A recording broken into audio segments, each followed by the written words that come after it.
Hola, António, nice to meet you.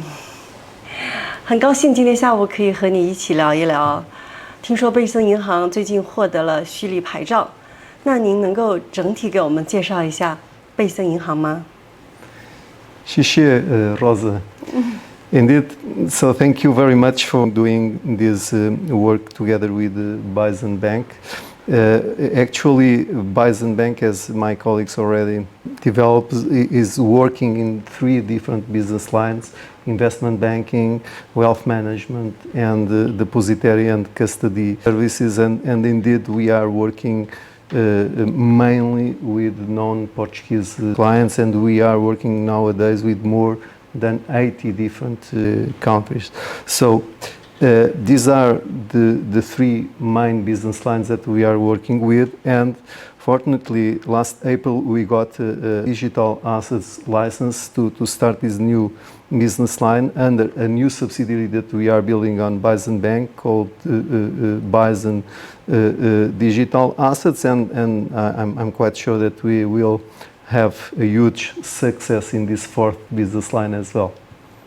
最近这个市场的情况啊，其实不太乐观了，所以我很想知道，那么对于虚拟资产的未来的市场的情况，我们是否可以保持乐观？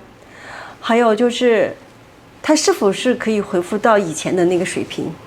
然后是否还会持续增长？Thank you very much for such question. Indeed, so we are, if we look to all these crypto assets ecosystem, we can see huge figures behind.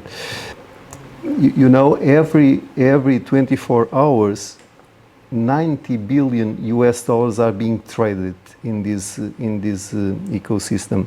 There are almost 19,000 different cryptocurrencies in the world, and we are working with almost 500 different exchanges. So if we speak about the market cap around this ecosystem, we are speaking at around 1.7 trillion US dollars. So this is indeed a huge market, and the crypto adoption worldwide is being increased a lot on the last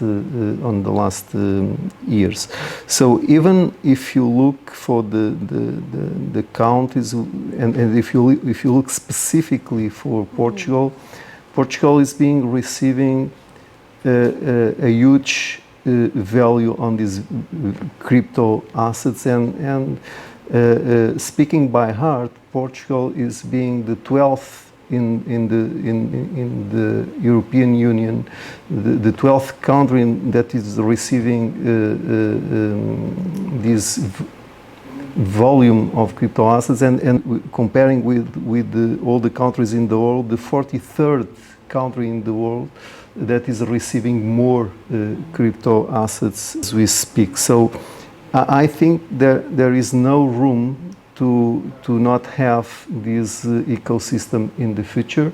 I'm being very positive about this. Even on the regulation side, if you see, the majority of banks are coming with the new regulations around this ecosystem, which is, in my opinion, very, very good to support a brilliant future around this crypto business and crypto ecosystem. And these procedures and these new regulations are coming on mainly 2 sectors. One is the money laundering, so where the countries and the regulators are doing a huge effort to control it. Indeed, we are also seeing, comparing the last years, we are seeing a very reduced number of illicit transactions on this ecosystem, but we are also receiving some regulation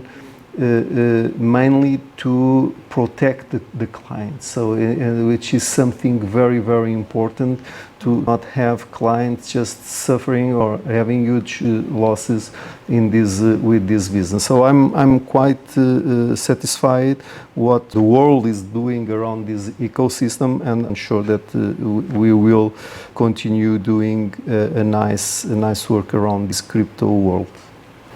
António，我很好奇啊，为什么个人和机构要通过银行来托管他们的虚拟资产，而且银行的作用又是什么呢？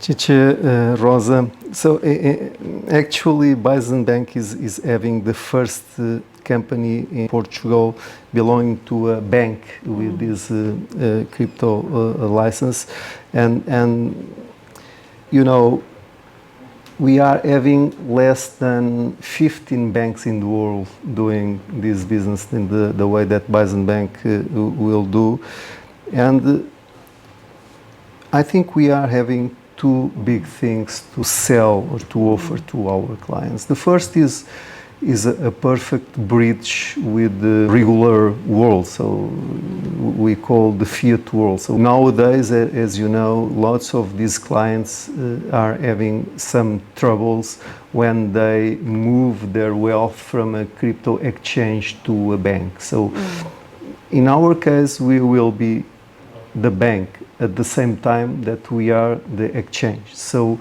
this type of concern from a client perspective will disappear. So they will not have this type of concerns, as they will put their crypto wealth in a bank, and there will not be any trouble between the exchange and the bank, as we will be the bank. So this is our, or at least the first main offer to our clients. The second one is about security. Nowadays, and I'm speaking with lots of people around this ecosystem, the people thinks they are fine in protecting their own private keys around these blockchain issues, and I think they are not.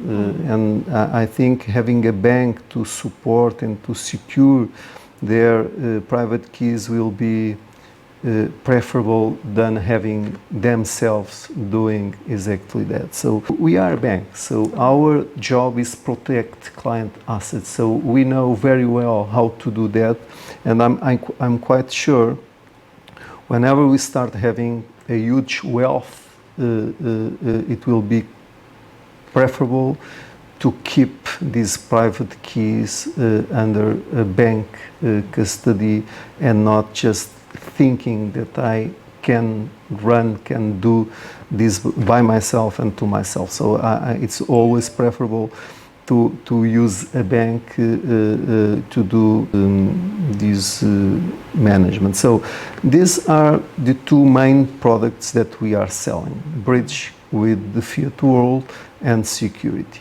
Obviously, I can join lots of other topics here, like a bank mindset. So it's not comparable, a bank mindset with a non-financial company mindset. So we are using and having internally, and we will have this on Bison Digital Assets as well, a risk, a compliance, and the audit department the other companies are not having.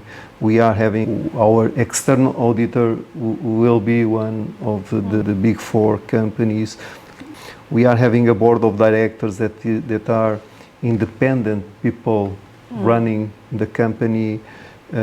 We make sure that the client assets are totally segregated than the banks or the subsidiary assets. So I can put on the table lots of variables that are putting Bison Bank and Bison Digital Assets as a clear preferable companies to go through these type of assets in protecting clients and their wealth and their families at the end of the day. António, muito obrigada. 谢谢 Rosa. 谢谢你。谢谢。